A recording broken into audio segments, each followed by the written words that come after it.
watching the clock, 10,000 hours go by. I keep putting in work, the tears are filling my eyes. I swear I've never been tested like this, but this is mine. It's not a matter of chance, just a matter of time. Never look back. If something standing in my way, I always push back. If something seemed impossible, I never took that. Nah, cause now I know better. Can't stop, won't stop, I won't quit ever. The farthest won't take me, the highest fall it won't break me. The blood and sweat is what made me, made me. I'ma get mine, just a matter of time.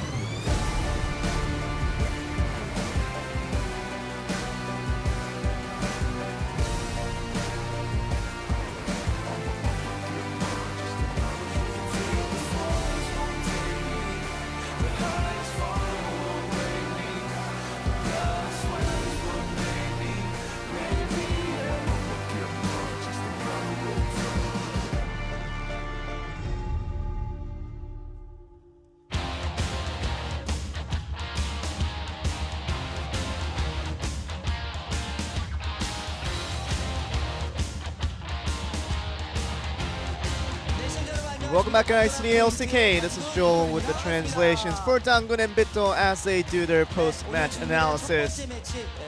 Got to see BBQ and GreenWings face it off today. We thought that it was two teams that didn't have the taste of victory quite yet, so it became more significant of how they ended up the round one robin, and see how the games actually unfolded. We thought that the players definitely had a different perspective how they approached today's games, because it definitely could have been for both teams that one of the teams had to get a win out of the end. So we'll see how the players and the teams they approached today's games, especially in game number one, to see how that match one concluded in. Let's look at some of the videos first as to what actually happened throughout that game. Let's look at it in detail as we move on through the screen. So the first gank coming in from MT, and this was where Trundle shows his strength. With that pillar coming up, no way to get out of there, and Ghost goes down immediately right after, and very easy CC continuation, and that allows Varus to go down.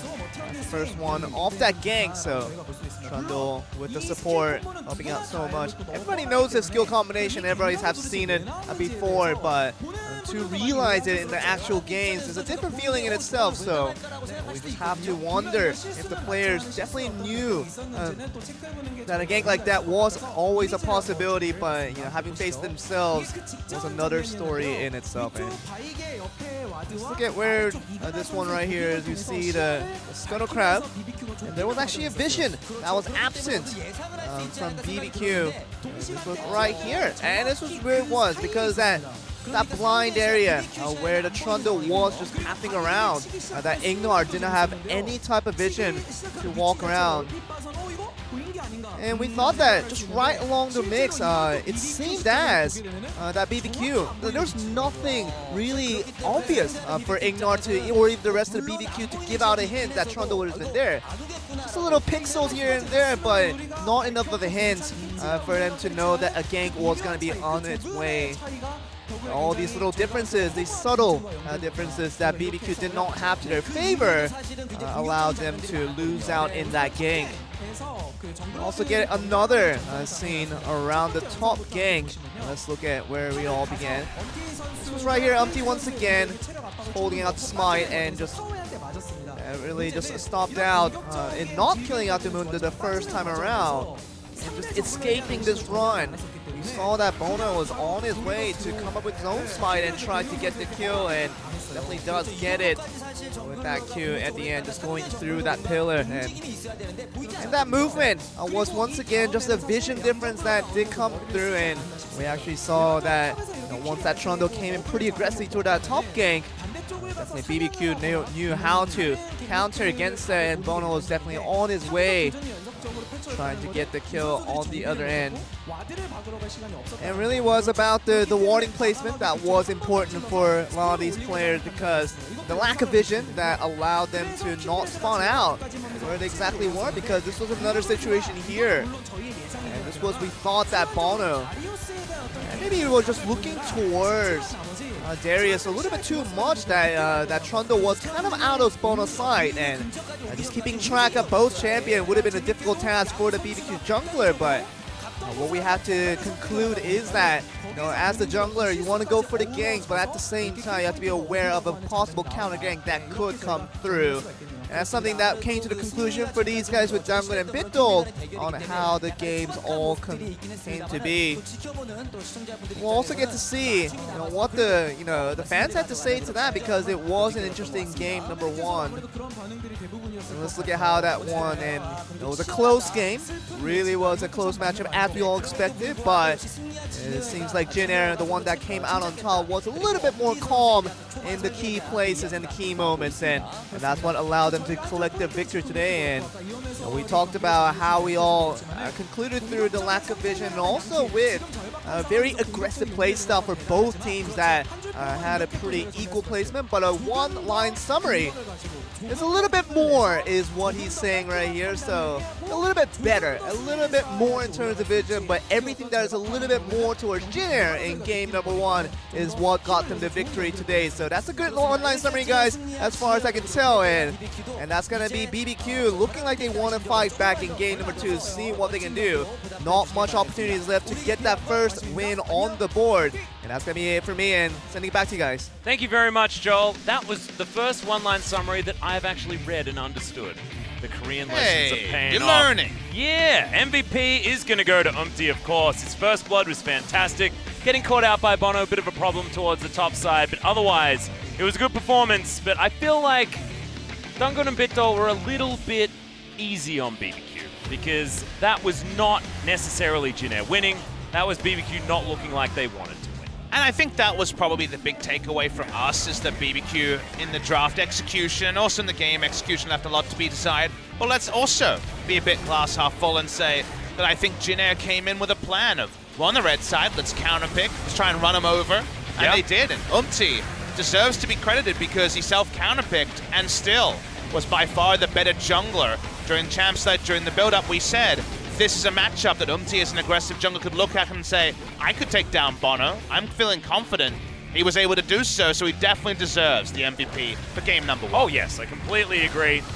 As you can see him right now, able to utilize the subjugate, just cut down all of the members of BBQ that he wanted to, and that's the usefulness of displacement when Lamb's Respite is there. So on, utilizes the apprehend very nicely. There we can see it again, helps cut down Crazy.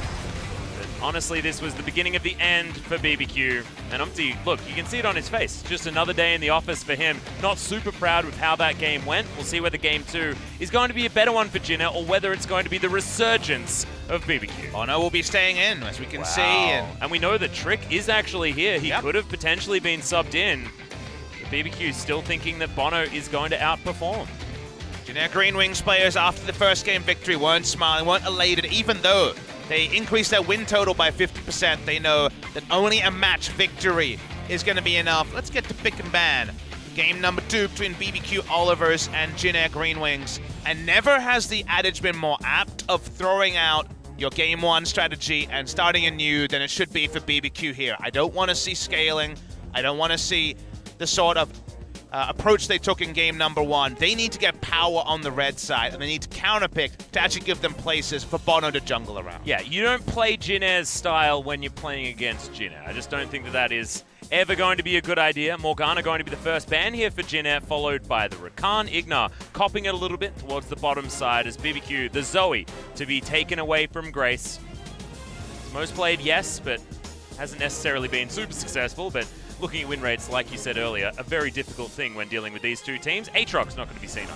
And you could even just triple ban Ignar if you wanted to, or just ban away one of... Pike go now? Nocturne is one to consider. Janesse will be happily first picking the Nocturne. The reason why I say that is, you don't look at game one and say, okay, we can just ban away one of Jin Air's champions and make the draft better, because it was all about the counter picks, all about how the draft came together rather than the actual champions. However, with a Varus ban by BBQ, which is a bit of a jump ban, they just give up the Nocturne. So that is a very risky choice in the LCK.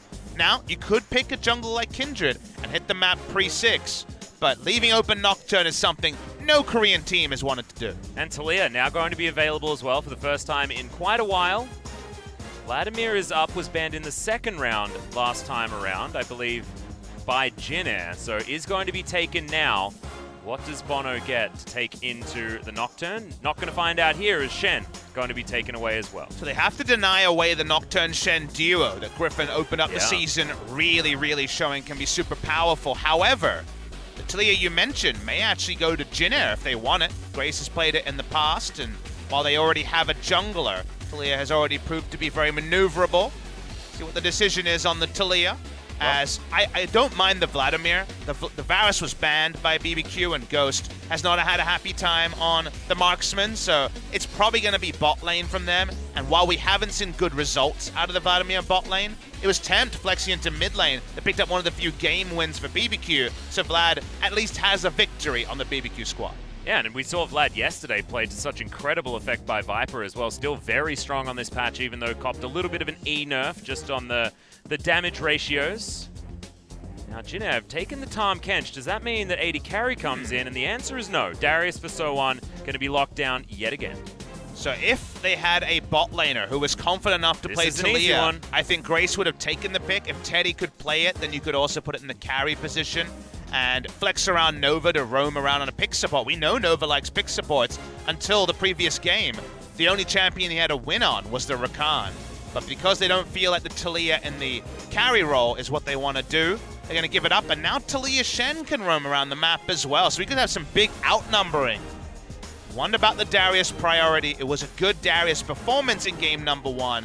When the Mundo matchup is very unlikely to happen, feels like the Darius priority a bit out of whack for the side of Jin Air. Yeah, a little bit strange with how Jin Air have navigated this blue side draft. Jay's going to be taken away, so they're still focusing on getting So1 the best matchup possible.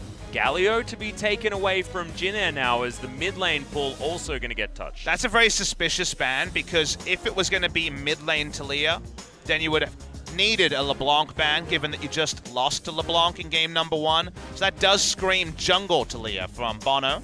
Yep.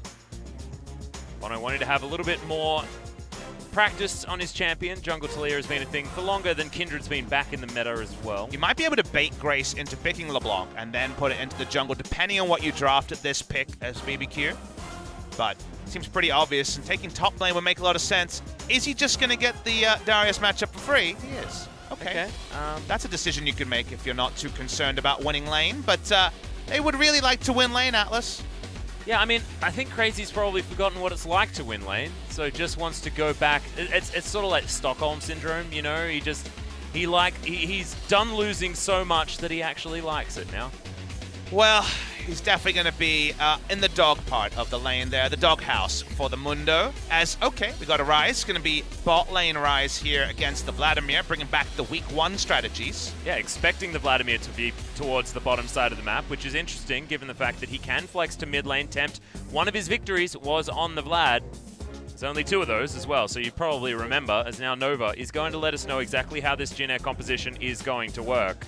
There's a lot to go on here. You'd think something flexible, because you're unsure about the lane assignments. It will be a flexible champion, but perhaps not the one you might have expected, because now someone is going to be playing the Lulu, looking like mid lane Lulu for Grace. Looking like a get behind the Umpty composition as well, where we're going to be blowing people up with the get big wild growth coming out of the Lulu. So now you can flex the Talia. Where's Talia going? Could be Tempt in the mid lane. For certain, this would be a Shen top lane. Okay, we got a Kled. Okay, where's the Kled going? Is this going to be Tempt attempting the mid lane Kled? Or is it going to be going somewhere else? Should be. Yeah. That's going to be Talia in the jungle. Doing his best Super Doinby hard carry impersonation here. Super carry Doinby happened on the weekend, and then we saw a lot of people, including FLICKR, practicing that mid lane Kled. I'm not sure if you want to take the TP. I think you have to go Ignite if you're going to do it, because he can already hit the map pretty hard. BBQ Olivers. Well, if the Vladimir had any trouble getting into team fights, if he's got the charge going, no problems there. Yeah, absolutely not. This is the free Predator coming in for Ghost. I wonder whether that means we're going to see the Electrocute, the Phaser, or something a little bit different from the Vlad on the bottom side. We are going to see someone who isn't Doinby attempt the mid lane Kled. We alluded to it yesterday. This is a champion that you need to put a lot of games in on. Even the top laners didn't want to play it the last time Kled was in meta. Let's see if Temp can pull it off, because this has not been a kind season for him, and they have their backs against the wall, investing pretty heavily in this last pick Kled. Yeah, watching Doinby obliterate Kingzone by himself. Inspiring. It is inspiring, but it's also very dangerous for a lot of our other players, because I often get trashed by something in lane. I then pick it, I feed 0-20 that game, because I have no idea how the champion really works to the nth degree. And Kled is definitely one who can feed uncontrollably. So we'll wait and see. You've got two different people you can feed on at the same time. You kill one and then you kill the other. Terrifying. Well, they didn't end up with a lot of winning lanes in this draft, but can BBQ find a way to pilot the charge comp? Because if they charge their doom, that will be Jinev picking up their first match win. And it will be a 2-0 as well. They're staring down the barrel of a pretty difficult situation, our BBQ, but we asked them to be proactive. This composition has to be proactive. Let's get into game 2.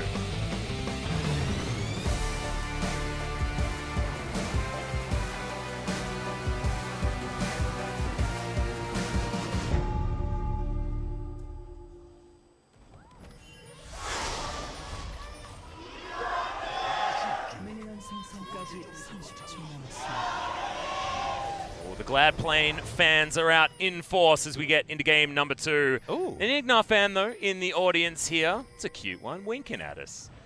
There is a whole row of fans of the entire Jin Air squad. Very nice to see, trying to show some confidence. They're feeling pretty good after game number 1. I was feeling pretty good about BBQ pulling off counter picks. Not convinced they really got any of them, Atlas, and that's yeah.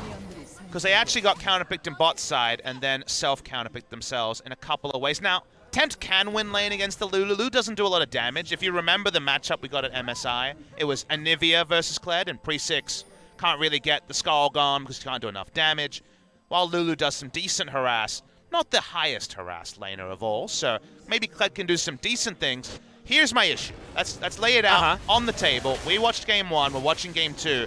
BBQ had almost no coordination in that game. We saw Shen ultimates on people who are going back to the fountain. The charge is the ultimate coordination ability in that it's very clear what you need to do with it, but also, if you mess it up, and who knows how many games Tempt has on Kled, probably not many, probably got inspired by super carry Doinby, you have to go in. You can't cancel it. You are committed. Yeah. And if he's committed and the other 4 members are not, it's not going to go well for BBQ. He's just going to be dead. How that's going to work, or his charge is going to be off cooldown. You talk about the fact that Lulu doesn't necessarily have a lot of damage. Depends how Grace is going to build this. We've seen so many different Lulu builds so far. If the first back comes in and there's a hell of a lot of either AP or attack speed, this could be a Kled that's having a very rough time in the lane in the early stages. Again, like, at the end of the day, if you ask me if Lulu's a good harass champion, the answer is yes. So you might say, okay, Papa Smithy, why are you saying he doesn't have a lot of harass? Actually being able to kill the Kled, almost impossible. Before he remounts, yeah. Getting him close to dismounting, decent, but there's not really kill pressure for teleport Lulu in the mid lane. So that's why I say that. Notice that Tempt also did not go with the Doinby or even the FLICKR solo queue. Ignite Kled. This is a teleport Kled on a champion that already has very, very extensive roaming. There's a lot of teleports on the side of BBQ. Maybe that will help them commit because they can be somewhere very fast together. They have Weaver's Wall, Stand United, and 3 teleports. But I'm a bit surprised because now even Kled, who situationally has kill pressure on Lulu, if you hit the right all-in with the jungler, you can make things happen. There's no Ignite there, so I'm not really sure what the teleport is going to accomplish. Not to mention the fact that Ignar's taken teleport without taking Spellbook as well, which is an odd one. Wants to be able to roam around and get back to the lane. Completely understand how it's going to work, but it's sort of conceding lane pressure despite the fact that Ghost has gone for a more lane-focused Vladimir-style build. Could be for just ditching lane and teleporting out. That's a possibility here. As we do see people sometimes go for the late lane swaps around 5 minutes. Yep. We'll wait and see what the decision there is. Bono on this often banned Talia. Bono certainly, decision-making wasn't great in game number 1. How about this decision? Yeah, we're going to get the taunt to come out. It's a nice seismic shove as Nova needs to fat flash it, and he gets it. Will get himself out of there. Does still have the heal available, but doesn't have his flash any longer. Ghost takes a huge round of spells from Teddy. Really laying down the hurt as Umti's going to find Bono. Will get the fear as he flashes over, gets the fear in the right direction, and that's first blood going to Teddy. Umti with the god tier play. Umti ahead of the play once again. The dodge field was good from the Shen, but not enough to stop the kill coming down. Teddy had DPS'd out Ghost, so he had to stand so defensively.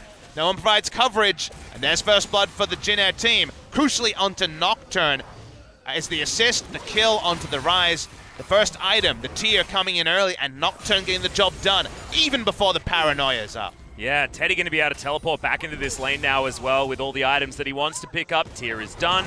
See what else he can get. Another Sapphire Crystal just to boost that Rise damage.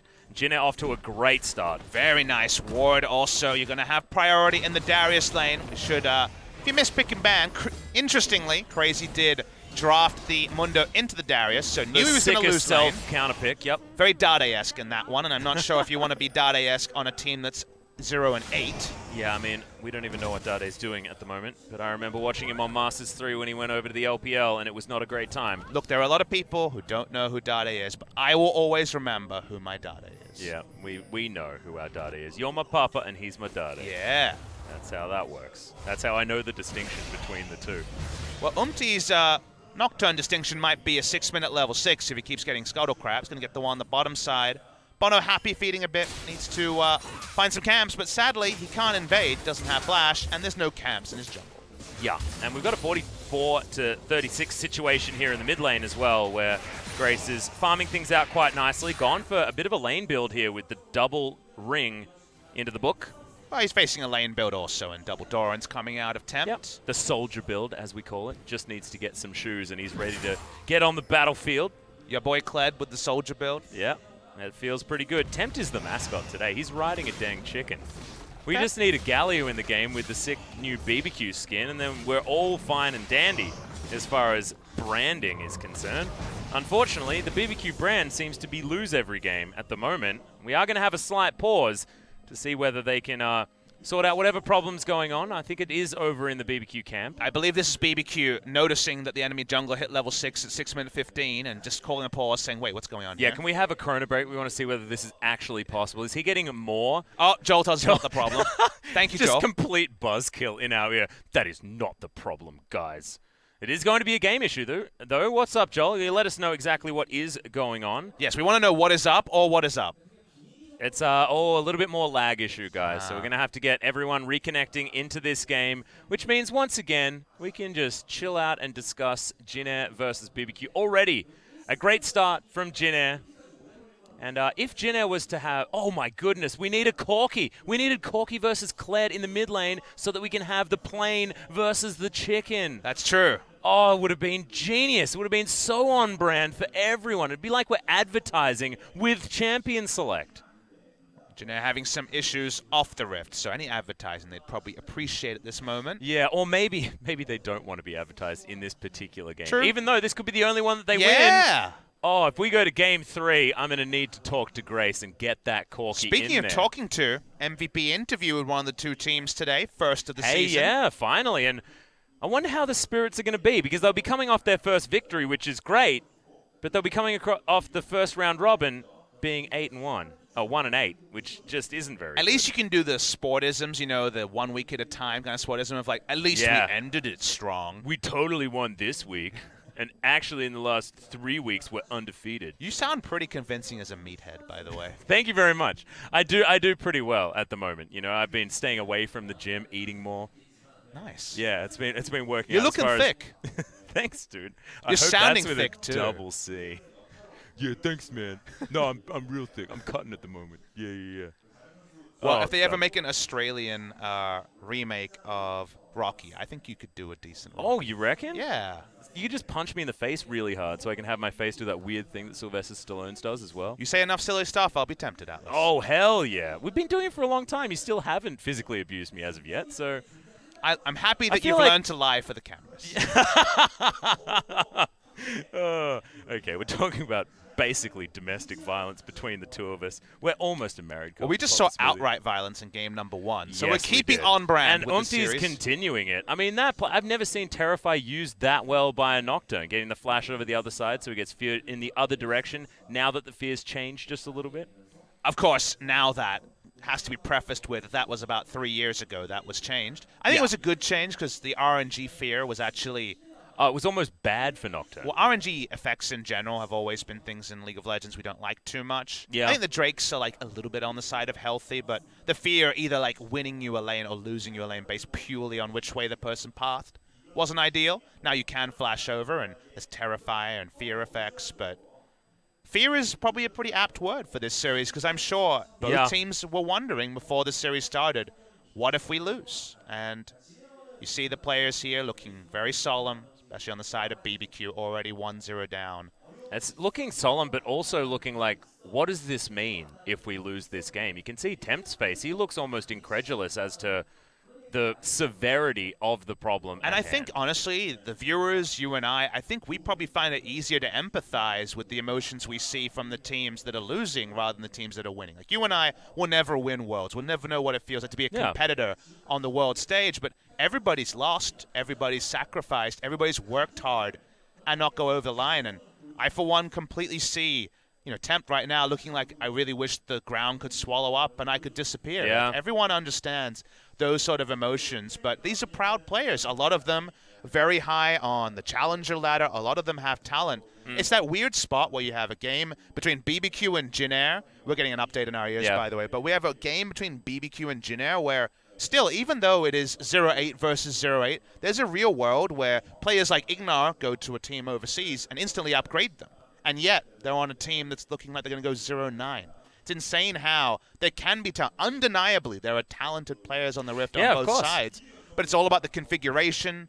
I think the schedule has counted against teams that are losing because once you go 0-2, 0-3, and then you play 3 matches in 6 days, when do you escape out of the hole? This was supposed to be the day. Get on that ladder, find a victory. Maybe things can be different.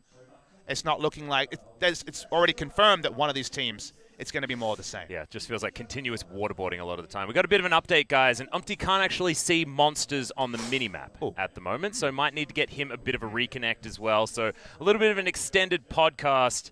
And yeah, Papa, illustrating the fact that, yes, these are still fantastic players doesn't take anything away from that sense of disappointment that you're going to feel. We all know, doesn't matter which division you're in, if you fill your match history with red, you're feeling absolutely terrible. Doing that on a stage in front of so many fans, I can't imagine how much that emphasizes that feeling. And again, it's a feeling that is primal. It's a feeling that everyone feels, whether you're talking about just League of Legends bad beats or life bad beats. You and I, even in our casting career, have had disappointments. Yeah, absolutely. Many, many times. I remember it was actually 2 days after the Season 3 World Championships ended that I had my call with Riot Games about potentially joining the LCS for, would have been Season 4, and I got rejected. And I felt the same thing of wishing, was all my time wasted? Was all the casts I did wasted? Will I ever amount to anything? And you can argue whether I did or did not after that fact. I think you did pretty well, Pop Smithy. It's a very primal emotion. So my hearts go out to these players. You want to see people succeed. These guys have sacrificed a lot, and yet we're sitting here, and especially BBQ are wondering, will we ever win again? Yeah. And we don't actually know the answer. We've never had a 0-18 team. This could be the season. Well, we'll see which one it is going to be. Of course, Jinair on the cusp of being able to take this one. They've had a great early game so far in game number 2. Just to give you a bit of an update, but Papa, I want to talk to you about my first disappointment experience because mine was a little bit different. Not necessarily going to be able to completely finish it. We're going to have some video games. Oh, no. You just don't even want my story anymore. We are going to get back in there, though, and that's exactly what everyone wants. But mine was actually back in 2013, and it was when I was denied an EB Expo position. That was a casting gig. Yep, you were actually there. It was a casting gig. A little bit more on the community side. Not exactly a huge one, but I thought that I deserved it. And I was told no, but the wake-up call for me was actually fantastic. I needed to get over myself just a little bit. I was a bit arrogant back then, feeling like I could do it better than the big boys, but I couldn't. And after that really was a way of helping out as the charge is going to come in on the top side. So one's going to flash, That means that Tempt's going to be here, but can they actually get anything done? As okay, Ignar looking for it, gets the flash taunt, and they brute force it, but they get the kill on the top laner. Well, he did confuse him. I don't know if the Hex Flash was necessary, but they get the kill. So overall, the rotational play will get a kill there. All right, Ignar. All right. Yep. Okay. Well, we're going to get some ultra shoves in multiple lanes now, so we'll see whether that top lane kill was actually worth it. Remember, guys, it's pre-8 minutes, so that Darius is well and truly back in the lane before anything happened as far as a shove. And Opti's going to steal a blue buff. I guess if you send 4 people, you can shove the wave in early, but Ghost has to ghost away. That's very on brand. Ghost with Ghost certainly makes some sense, but Umti just takes the blue buff, doesn't suffer any damage for it. Ghost will have to go back, doesn't have flash to get him, teleport to get himself back down to the lane. The question, was it worth it, is definitely an interesting one. We don't need the end of game hindsight. No, it was not worth it. They sent too many people. They got a kill though. If you needed 3, maybe it's worth it, but they sacrificed basically everything to get a kill on a level 7 champion. I believe that's 6 seconds earlier than pre-8-13 you get to lane at level 7. It equalizes out at level 8, so they didn't even punish him significantly. Still going to be a big CS advantage. Top side is, well, yeah, no Umti has ultimate. a 2-level advantage on the Talia. Let's just say that no ultimate at 8 minutes 30 for a jungler is pretty bad. Yeah. That electrocute is not really going to be doing very much damage. That's the difference between, you know, how you take your hairdryer that you bought at a place with 240 volts and you take it to America and it's like 110. That hairdryer ain't using very much electricity. It's just sitting there going, it can't actually dry any hair. Well, if there's one thing that we didn't see from BBQ in game number 1, it was electricity. No one was putting up their hand to get kills, and at least Tempt pressed the ultimate button and they roamed up and got a kill. That was at least a decisive move, even though we can hindsight and say it wasn't worth it. So it wasn't the best use of the charge ever, but it did remove. You know, the theory's good, I guess. You know, and they did get what they wanted. Here we just go. Don't necessarily There's know an why ultimate. they wanted. In goes Bono. Yes, so on. Getting abused, and Ignar down here as well. Spirit's Refuge comes in. Easy one as Crazy's going to continue the punishment. So on, 0-2-0 now, and they seem to have a plan. BBQ want to break open the top lane and get their advantages there. But they will not be able to win the turret race, already chunked down in bot lane, and Ghost will lose a lot of farm. If Ghost doesn't hit his items, the team fight is going to be pretty late, pretty delayed on the side of BBQ. The first turret goes the way of Jinair. It's still a pretty close race. We're switching back and forth. It is going to be Jinair that picks it up, but that was real close. Yeah, killing the turret, I think it was always going to go to Jinair, but like you mentioned, it was a lot closer than you might have thought. The roaming is getting kills, but they do also give away the side of the map the Infernal is on. Can they get the Rift Herald to balance this one out? Well, Umti's level 8. He's the same level as his top laner at the moment. Nova's got Abyssal Voyage as they're considering They do not want to give up the Rift Herald. Yeah, they're not. They're moving all the way up there. Double Globals is available here as Abyssal Voyage is going to come in, and Shelly disengaged from instantly. They don't want to have to deal with this one at all. This is a triple global composition with 3 teleports on it as well.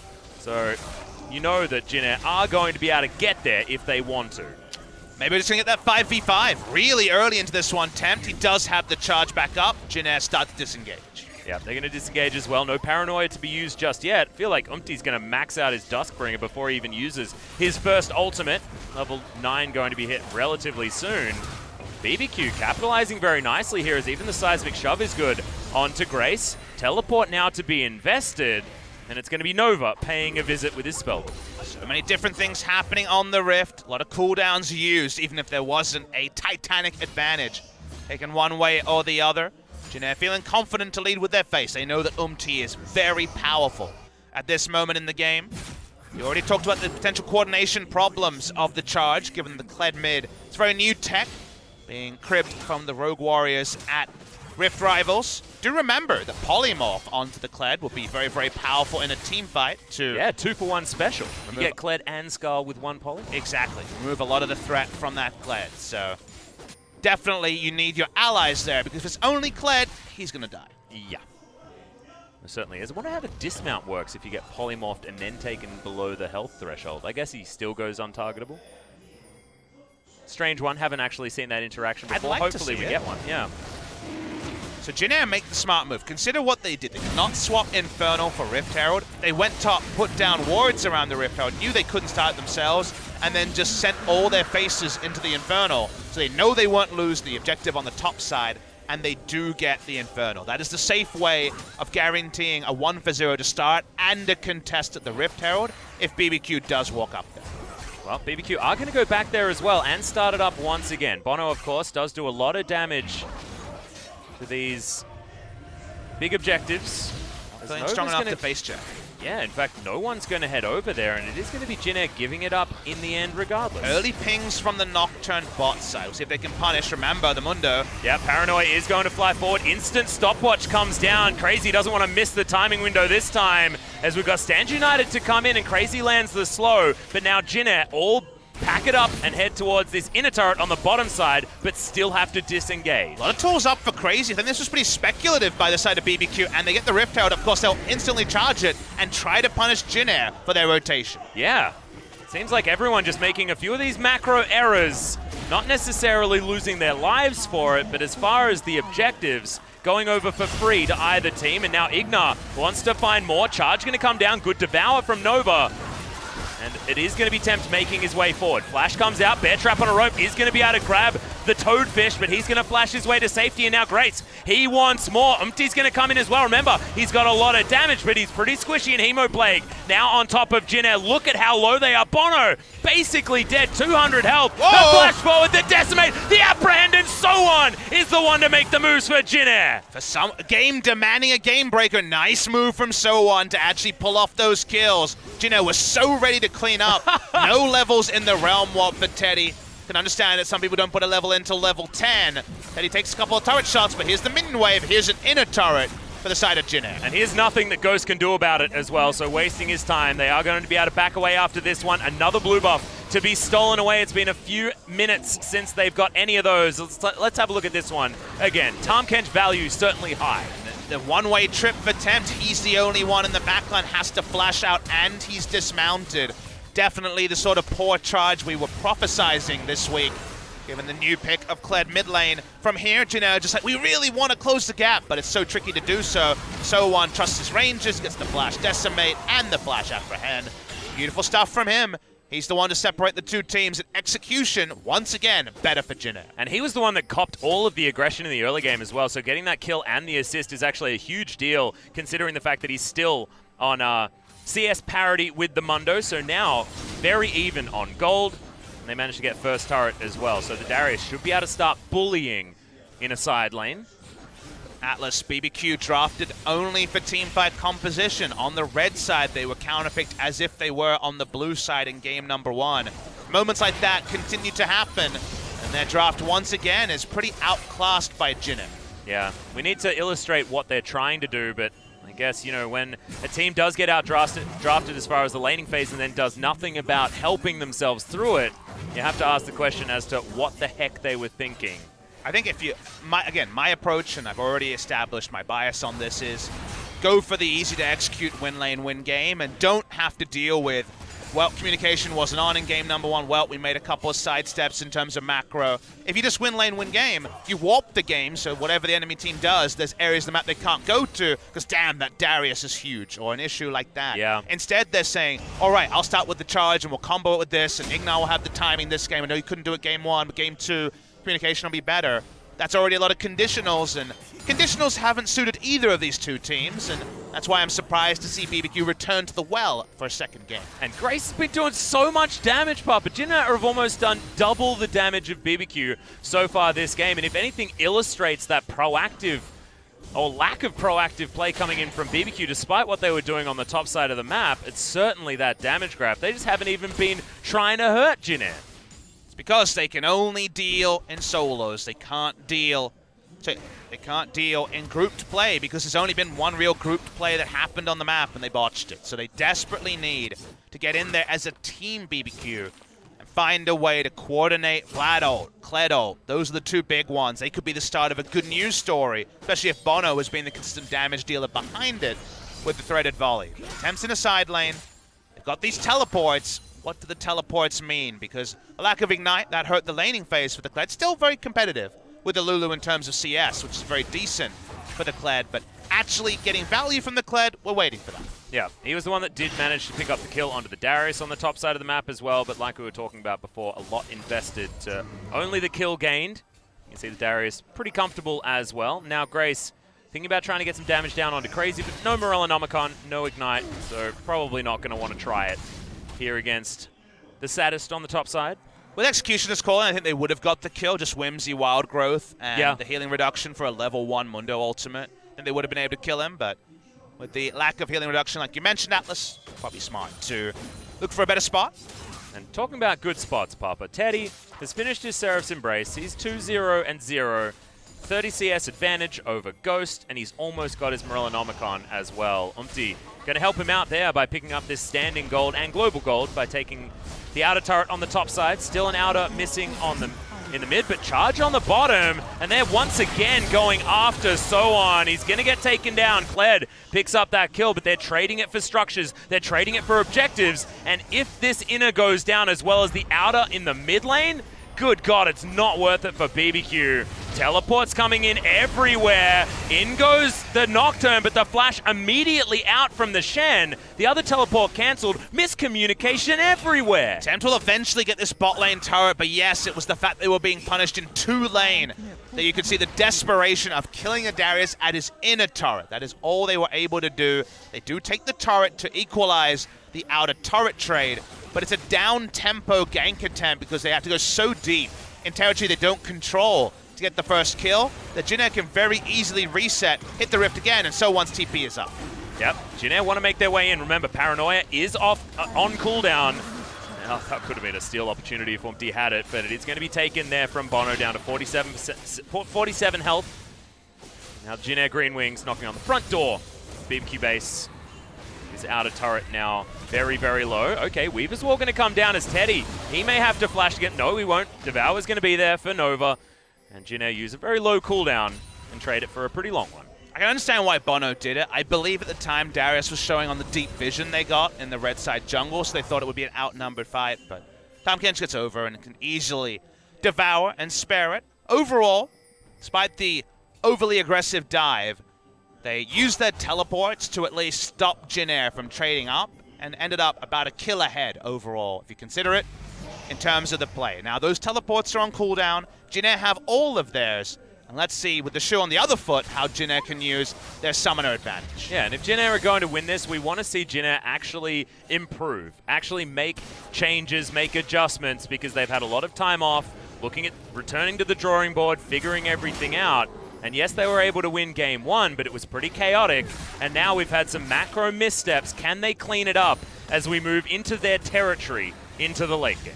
Things definitely get simpler when they take the mid lane outer turret. There are 3 turrets to 3, but this turret is going to die right now. Suddenly, long lanes for Umti to make his next play. Crucially, he's been at level 10 for a long time. He's actually out-leveled by Bono, amusingly, given how the earlier game's gone. So Umti's given up a lot of camps and slowed down. It's all right, we're going. Yep, teleport is going to come down. The charge is going to get declared right in there amongst it. Good wild growth, though, as Jin are able to get back into position. Huge slow under the Mundo. Paranoia is going to get Umpty in there, but now it's getting turned around. BBQ, their health bar is just so big, and Teddy now just wants to take them all down. Good movement speed with the Whimsy, but somehow no one dies. Very even fight. It looked like Jin could turn around. Oh, the flash from Teddy. Seraph's Embrace keeps him alive, and that's going to be the Lulu grabbing that kill. Teddy just gets the bull by the horns and takes the first kill. Nice turnaround by Jeanette. Looked like they would win it more decisively, but the teamfight positioning let them down a little bit. They had to use the wild growth on the Tahm Kench and not on a fighter to actually keep BBQ around. Everything's on cooldown, looking for another kill. Yep, Crazy. He's going to get stunned up and taken down. Nova's going to grab it. Realm Warp, very short one, but they're looking for Ghost. No flashes available to lock him down, and it's just one kill after the other. 2-0-2 now for the Rise. BBQ not playing around how easy it is to get the further picks after. Watch the replay. The Tahm Kench just answers Kled instantly. The wild growth there, you understand why it was put down, but it doesn't actually win the fight for them. It could have been on Umti for the re-engage. This would have been a much more one-sided fight. Someone has to disengage. He takes the brunt of the damage. But after this point, everyone on BBQ, including the front line, is super DPS'd out. Teddy sees his man, and it's an inspired flash from a previous match winner who's had a quiet season. Yeah, he has. Seems like the rest of the team hasn't really been keeping up, but Teddy, damn. especially this series, has been doing very, very well. As Swain in game number 1 was also good as a very notable marksman player in Teddy. The Rise is looking fantastic in this game. It's Grace, the quiet achiever, though. The Lulu just doing heaps of work as far as getting that consistent damage done in these fights. Compositional answer to the Kled. Team fight from the Kled again, and all in they hard committed on. At least BBQ are committing. But unable to actually profit from. Now the Baron setup is here. Troll War is going to be very swiftly deleted. Now that has the finish on the Duskblade of Drakthar. Jin posturing around the Baron. They don't really have a tank, so taking the Baron in any sort of sneaky fashion is pretty tricky. Yeah, a few shields available here and there. You know, Grace able to throw a Whimsy on, and Nova could potentially tank for some period of time, but I see what you mean. It's a difficult proposition here for Jin. They want to be utilizing their global advantage, though, with no one on the bottom side of the map, because they've got so many global abilities, so many teleports, so much gives them freedom to move away from the Baron pit and be there in a moment's notice. At the highest level, if you look at an enemy comp and try to work out the chance they take Baron, it's basically the equation should be how boned is the enemy team going to be if they have to turn. And if you have no tank, that's the issue, is everyone's at half health, and then you just get real aced. boned, yeah. So that's the kind of thing you have to consider, is how safely. Do they have a Mundo to disregard the damage from the Baron and turn? The answer is no. They have a Darius, they have a Tahm Kench. So in that kind of a way, BBQ should be a little bit more hesitant. They know the enemy team has great pick CC if they do get caught face-checking, and they know the enemy team is going to take it a bit slower when it comes to Baron pace, so they can be a bit slower in their own face-checking, confident that Jin aren't going to rush it down. Yeah, good vision available here as well from BBQ, so despite the fact that Jin do know relatively well where BBQ are, it's the same can be said for this BBQ roster, as Troll Ward going to be taken out here as Teddy moves himself up.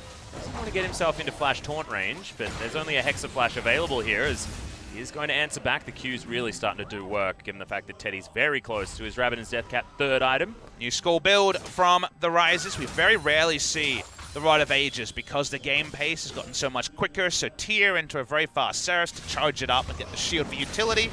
It's usually a second item, Shirelia's Omura and Nemicon for different types of utility, and then from there, just pure AP. At the end of the day, you're not a frontliner, you're a damage champion, you're in the marksman or AD awesome dude role, so it makes sense to index more on damage than on survivability when you're going for this bot lane Rise. Well, at the moment, it's a bot lane Darius, checking out So-On, has his Trinity Force done, and building towards Hysteric's Gauge with the pickaxe first. I like it, aggressive option. There's Umpty, his Duskblade's going to pop. Can't actually quite find where the ward is. There it is, discovers it now as So-On moving his way down. Weave as well, just to deter the Jin roster from taking this dragon. But remember, 5 seconds is going to be enough. Talia takes that one down. Realm Warp, not going to get Umpty in there, but he wants to be back so he can use the Paranoia. Charge defensively, just to clear out this minion wave and save the inner turret. Good work from BBQ, taking something for nothing. Yeah, overall a nice trade for BBQ. Like you mentioned, 2 ultimates for an Infernal. Not even any turret damage because of the respect the charge will draw. Jin aren't going to be done. They'll be looking for an apprehend. Flash is up on So-On. How aggressive are they going to be around this inner turret? Yeah, a lot of options just to teleport down here for Grace so they can use anything that they want. Nova doesn't have a flash. He's got Cleanse and Barrier for this next fight where the Tahm Kench really wants to stay in there and stay amongst it. Umpty going to take yet another blue buff as Crazy spots him. He wants to give it over to Teddy. He's going to be able to do so. Life of a jungler. Yeah. I like how he just pops out, says hi to the Mundo and says, I'm just going to hold this for my friend. Just leave. Can you just leave for a second? Thanks. It's a very long lane, so Mundo took the invitation and did in fact leave. Yep. Very hard to translate this into a split push of an inhibitor, so it seems like So-On is going to be trading minions with Mundo. This is where we need to see Jin make a smart decision around objectives. The Infernal should have been theirs. Usually when you take double turret in the bot lane, you're expecting free Drakes. Didn't get it. Because BBQ made a good move. Now Jin need to get something else, but now it's just a bit of damage onto the inner mid lane turret. Well, Teleport is going to be invested now as BBQ want to hold on to this inner turret with all of their might. They do so. Charge on cooldown still, so Temp not going to be able to follow up with an engage. Now Jin need to clean up the top wave as it's crashing towards the inner turret. Not going to be doing a whole lot of damage, just going to be denying a lot of minions here from Jin. as it moves on up. Gold advantage, basically nothing. 2,000 gold in favor of Jin Air. One turret is going to be sitting in the balance. They've got the minion wave to be pushing towards the inhibitor turret on the bottom lane. You'd have a lot of people turn up and try and rush down that inhibitor turret if the BBQ members are not positioned to take that wave down. So you can see Crazy, he's going to move down there. A lot of funny business can happen with this composition.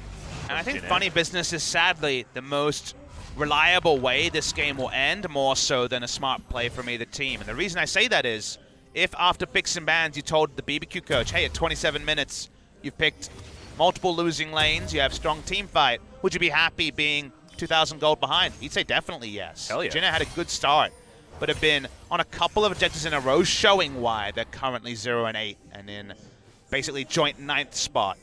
Now the items are starting to hit for Jin Air, but crucially items are starting to hit for BBQ as well. And they do have the ability to dogpile hard with the charge. Jin Air don't have control over anyone on the map. In fact, they don't have control wards on the map. So this is definitely a much poorer performance macro-wise than we saw from Jin Air Game 1. And it just feels like a pick on the jungler is going to be the thing that sets this game one way or the other. Well, now we're looking for another charge as Teddy very far forward, but he has Nova there with the Devour. Now Teddy able to set himself up in Paranoia right into the backline. Umti just buying some time, but not very much, as he just gets obliterated by the new death cap that Ghost had picked up, and they do not get anything in trade. You mentioned pick on the jungler. It's exactly what just happened to Jin Air. Yeah, no coordination from Jin Air. Nocturne goes in, Nocturne gets popped. He's in the death chamber. BBQ have a lot of ability to turn off Baron, but not the most Baron damage. They're looking for a pick, but most of their ultimates are on cooldown. Well, Teddy still wants to get work done here. Remember, it does a lot of AoE as the Rise, and he does have his new hat built up as well. He is the strongest champion on the Rift by far. And with the Whimsy, he's pretty damn fast. Yep, he's going to get knocked back, but he just wants to find himself range to hit someone with an ability. He doesn't care who it is. Tempt's going to take a fair bit, even able to give some over to Crazy there for some weird reason, but no Baron, of course. Jin Air able to slow this one down, wait until Umti back available yet again. He is in fact still here. And we've got him waiting on a GA as his next item. I believe about 900 gold-ish, a little bit more. Just to be clear, Teddy is an absolute monster at this present point. Oh, right now, he has 3 items. He's the strongest Rise we've seen because he has 3 items. He has a Whimsy and also the shield coming through from Seraphs and the Lulu. So he's not the ability to kite him is pretty much 0. He also has a Knight's Vow on him and a Tahm Kench in his pocket. He's basically a marksman, just under a different guise on this Rise. Different kind of damage there as well. As Bono's going to face check Soan, but Crazy's making his way in. Stand United comes down there as well. He gets into the stopwatch as we've got the ultimate still here. Is he going to do his best Khan impression? Kill number 1 goes down. Ignar could fall, but no. The Baron has now been started by Jin Air. They've wasted a lot of time bottom lane. Ignar does have his teleport available, and they figure out what's going on. Jin Air back away. It's a 1-for-1 trade on the bottom of the map. An outnumbered situation. Soan does get the 1-for-1 and the enemy smite down. He will also have teleport. We'll wait and see if that means anything for the next couple of moments. First thought is probably no. We haven't seen the capitalization in this series that we see from some other teams.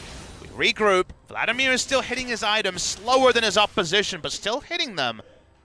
You wonder if BBQ can nail one of the team fights that so far haven't truly gone their way. And Teddy, still, it doesn't matter what he's on, he's still just hoovering up minions. Yeah. And he's got the Gathering Storm. Is the Fountain Laser going to come out this time or not? Yeah, is it going to be a laser that just shoots different things? As the Rise, certainly not the same Fountain Laser that we saw from his Sivir in that iconic matchup. A lot of the mages and bruisers that Teddy's played this season don't fit into the guise of the Fountain Laser, the nickname we gave him in spring season after that famous game against SK Telecom, 94 Minutes to Dream. This Rise could certainly be a Fountain Laser, so be hyped to see Teddy actually perform in the late game in a way he hasn't this season. Yeah, it's a very different way of playing as well. You don't just right-click someone, you have to use all of your buttons very, very quickly as the old Rise, but he's doing so very, very well so far in the laning phase. I feel like Rise players, it takes a certain person to be a Rise player. You really need to get the nuances of the What champion. does this person look and act like? I need to know right now the person you're seeing in your mind's eye. He's a Rise? He is a Rise. To me, it's Shy. I keep it Korean. Oh, yeah. Shy and Flame. They're my ideas of a Rise player. The see hero, kill hero strategy was one that I really warmed to when I For me, first Alex, saw it's M5. just all about the mid lane Kazakhs. Really? The resets, baby. Oh, that's ambition for me. There you go. Yeah. You got the EU-Korea alliance going on. I'll take the Korean for the champion choice. There we go. I mean, Korea very often looked at what EU was doing and then basically tried to improve on it. The week 1 to week 2 Korea jump at Worlds that we saw so many times. It was a really exciting time there as the Vow has to be used to get Songwon out of danger. Sorry, Songwon. Songwon was playing yesterday. BBQ once again going to be able to get vision supremacy around this Baron. The Do-Si-Do once again going to continue. So we're just trading vision one way or another. That gold lead has not really changed. In fact, it's smaller. That one pick onto Umti going to go in favor of BBQ. But right now, game slowing down. You have to feel that BBQ very happy with how this one's going. Dang, it's dark on this map for Jin Air. That's before there's any paranoia used. Sanguine Pool now on cooldown.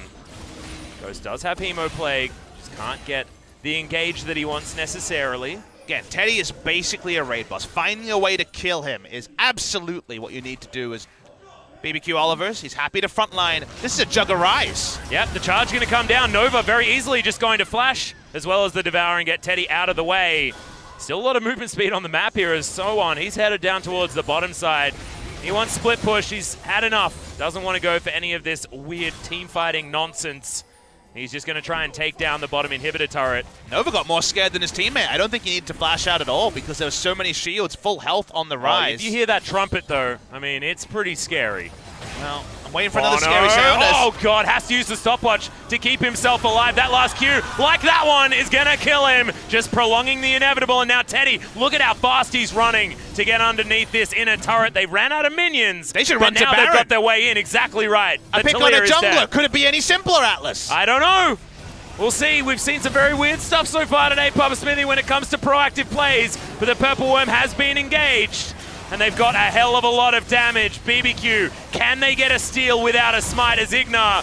He's just doing some weird stuff. They're giving this one up, and the Purple Worm goes down. Jin Air, finally, with their way into this game. Got the double smite, so confident to go in. Ends up being Nova that picks it up. Just using the spell book to jump over to the smite. It was double smite in the end. Yes, sorry, I didn't pick it up, Papa. Thank you for that. And what did I say? A pick onto the jungler and a Baron. We knew it was going to go that way. Unfortunately, when it is the quality of 9th versus 10th, it's so often going to go that way. They got the pick onto Bono, frontlining 0, 5, and 5. Maybe trick next time, BBQ, as just too much damage on the rise. And I feel like desperation looks like different things from different teams, Papa. You see KT, when they're desperate, they're making ludicrous plays all across the map. Sometimes you got a team, when they look desperate, they do nothing because they're so scared of making a mistake. That wasn't Jin Air this time around. They made the proactive play. They got the pick onto Bono, and now BBQ.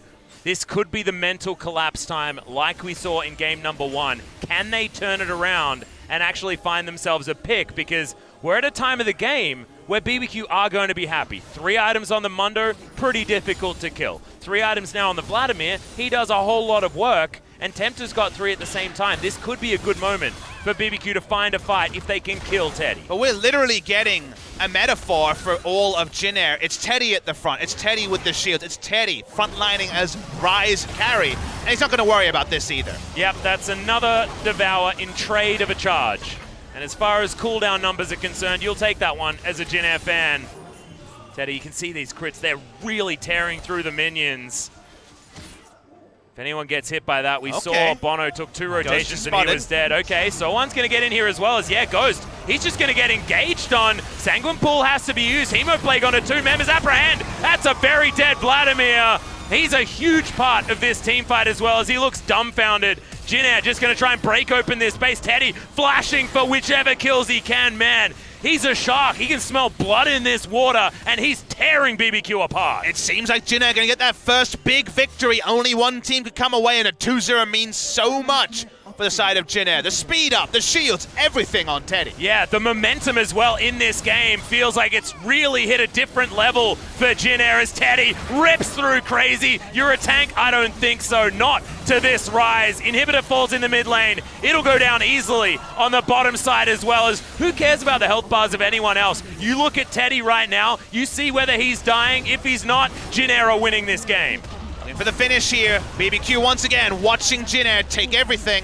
Yep, that Weaver's Wall is only going to stop BBQ from defending their Nexus. That ain't a great move as finally Tempt is going to jump in, but Teddy, look at how safe he is. Seismic Shove does basically nothing. BBQ just losing health bar all over the place. Ghost dives into the backline, but who cares? Umpty just tears apart the Nexus. 2-0 for Jin Air. They're not going defeated this season, but a different story for BBQ. Only one team can come away with the victory. It's going to be the Glad plane today for Jin Air GreenWings, and for once it's the late game insurance of Teddy that actually gets them that first victory. Before the season started, you would have known that if Jin Air win, it's usually through Teddy. We wouldn't have known it would be through the Rise. It's a different look, but boy did he perform. And that's the difference between Jin Air and BBQ, is that Jin Air in Game 2 did have a carry. They could put all the eggs in, give him all the shields, the speed up, make it all about Teddy. While he brings you the victory, he's the royalty for Jin Air GreenWings. Yeah, and he made it look so damn good as well. I think that was the most hard carry performance by a Rise that we've seen so far this season.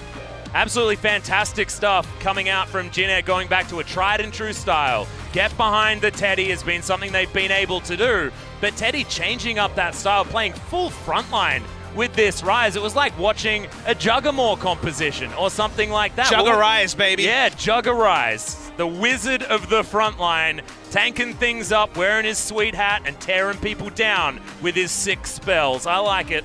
I like the answers that we saw from Jin Air against the Kled as well. Maybe we'll see those rolled in again, as the Tahm Kench every time was just like, okay, you initiated on the Rise.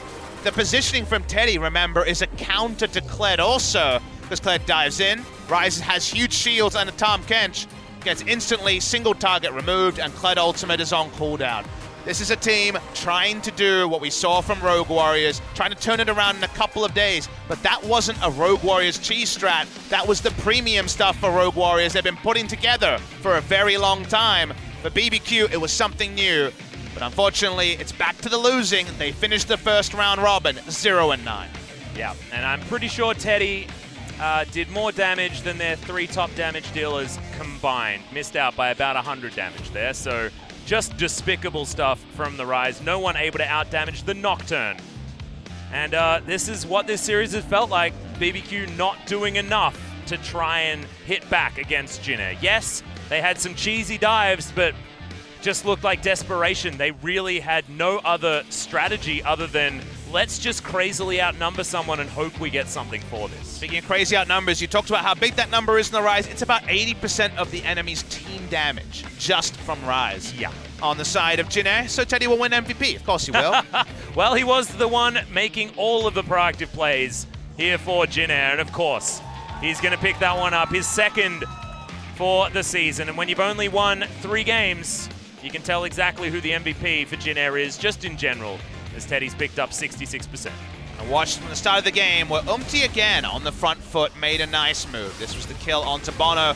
Teddy was the one to pick it up, and from there, every team fight, it was the same. Live or replay, you might ask in Twitch chat, because every time Kled went in, Tahm Kench ate the Rise, and Rise turned around, stood and delivered, and he had plenty of items to stand and deliver, and BBQ just felt the brunt of Teddy's madness every time. And you can see Teddy just understands when the cooldowns are up and available as well. You can see there, he had a low health bar, but knew there just weren't the threats that there were at the beginning of that fight, where he had to play respectfully.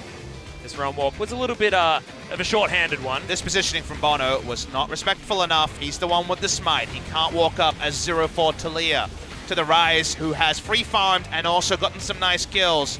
That's what got them the Baron, and from there, Jin Air could close this one out. Yeah, Teddy ignoring all the damage as well with that Seraphs available to him. They moved over to the Baron, like you say, and it was all she wrote. From that point onwards, it was some slow play in the middle. It was definitely a Jin Air game at the middle, but you know that if Jin Air make it to a late game scenario, it is this man, the man on your screen right now, that they have always relied on.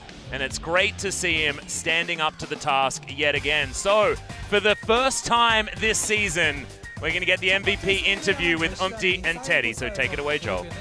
Thank you very much, guys. This is Joel, and it's a great pleasure and honor to do the translations for the Glad Plane interview. We're here with Jin Air GreenWings, finally picking up a win of the season. It's the first time in this interview booth, and we're going to talk with and Teddy for the interview translation.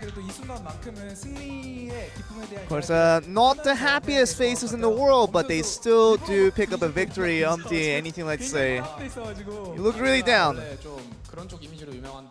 I really try to be bright at most times, but it's been really tough in recent days, and personally, I've been having tough times as well, so it's been tough times for sure.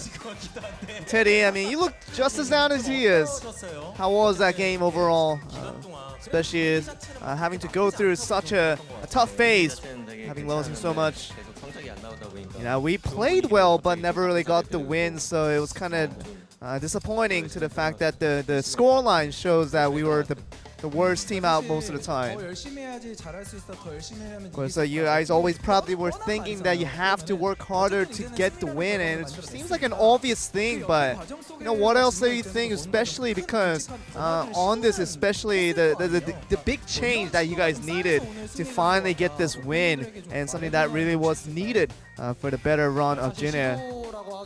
I can't really say attempt is the best word for it, because we never really thought that attempting is not really enough unless you get the win, and losing, it doesn't really matter because you have to find the answer that provides you with the win, and we try many things, but in the result, in the conclusion, the thing is that we just never play better than the opposition at all times. So we didn't matter that what competition we picked, what picks and bans we did, we had to get the win. That was the most important thing.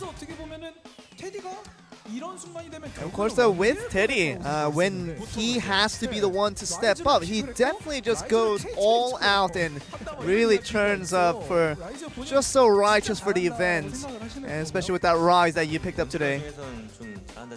I think out of the ADCs out there in LCK, I'm one of the better Rise players out there. And you do talked about the very FLICKR movements of the junglers of both teams, actually, from both of those games. And did you feel like the importance of junglers is definitely up there? I mean, the leveling and just the whole pathing and trying to get experience is so difficult that for junglers nowadays with the recent patches, and you have to kind of rush towards getting that level 3 and to getting the additional level so they can actually contribute to the game. And really just feels like for nowadays the junglers just only think about just erasing the wars, just taking care of the vision.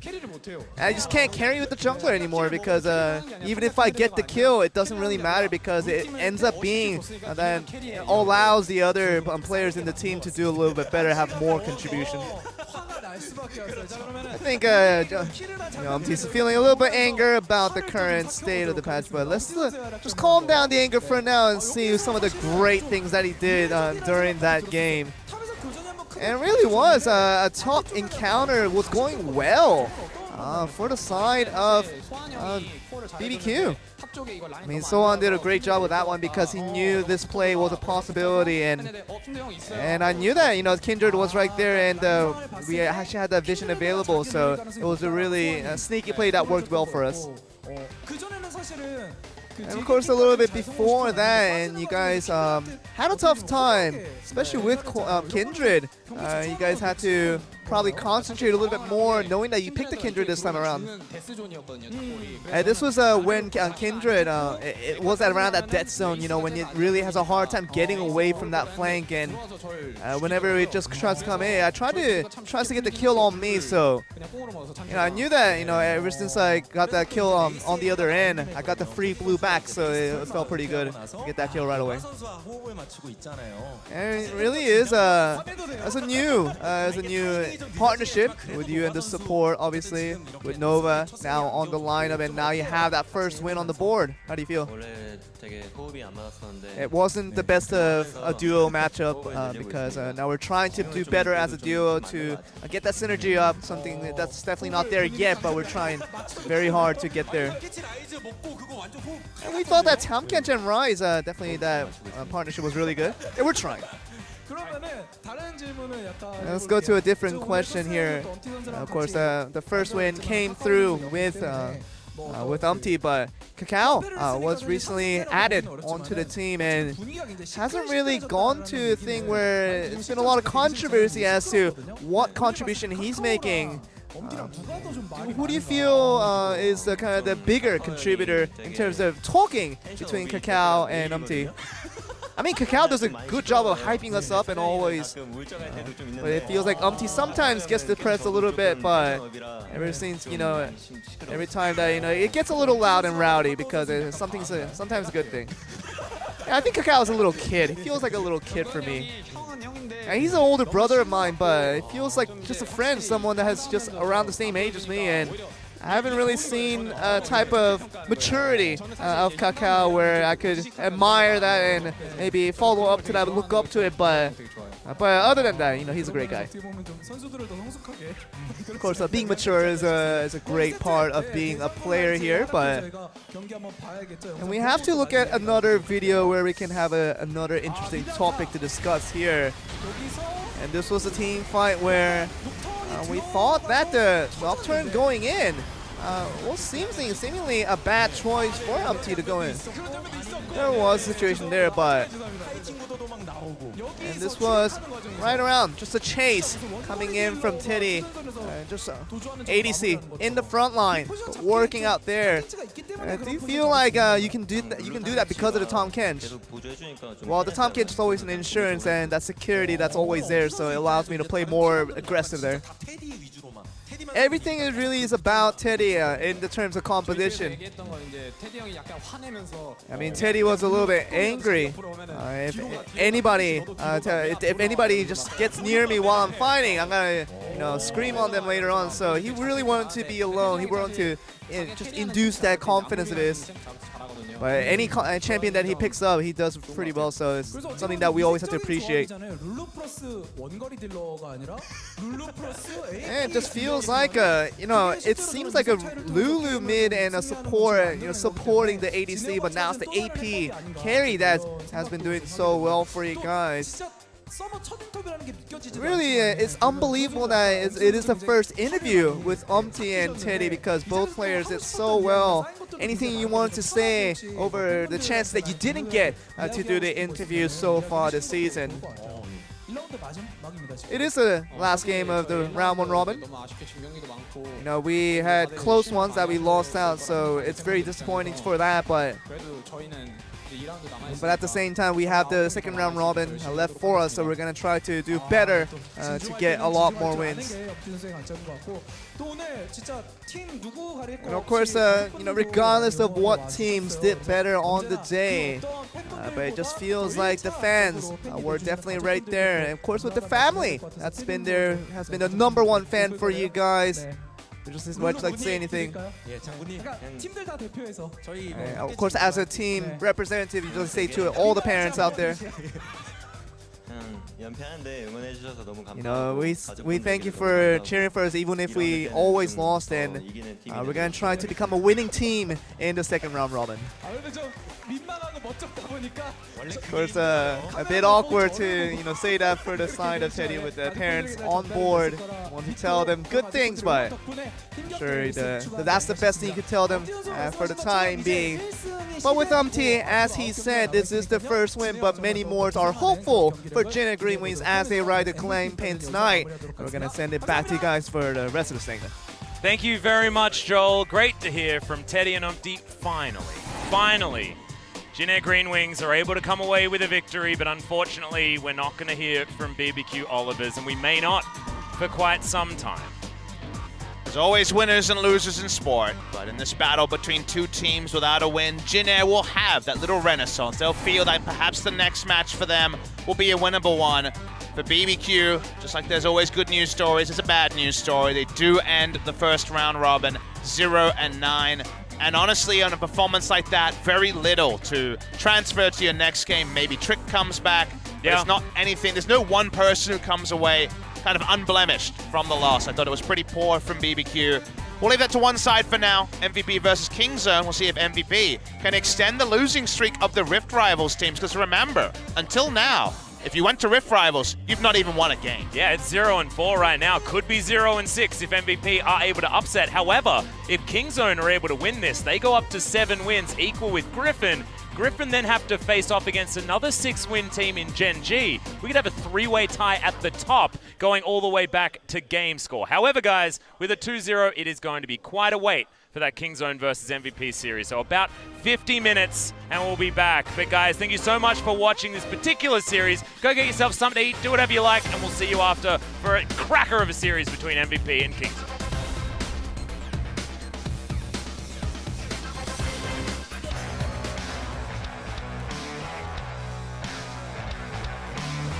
No accusation, but you're the criminal.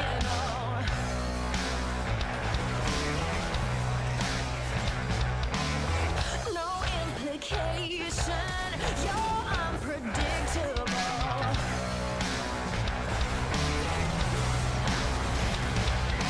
Time to lose control.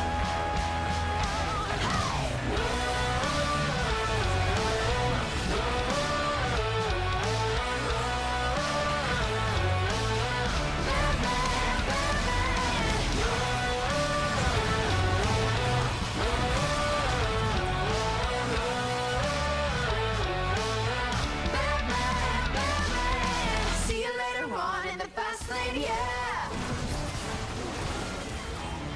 You run the system, but you're invisible.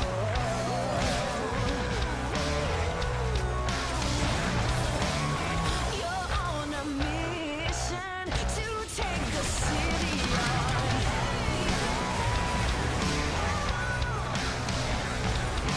Time to lose control.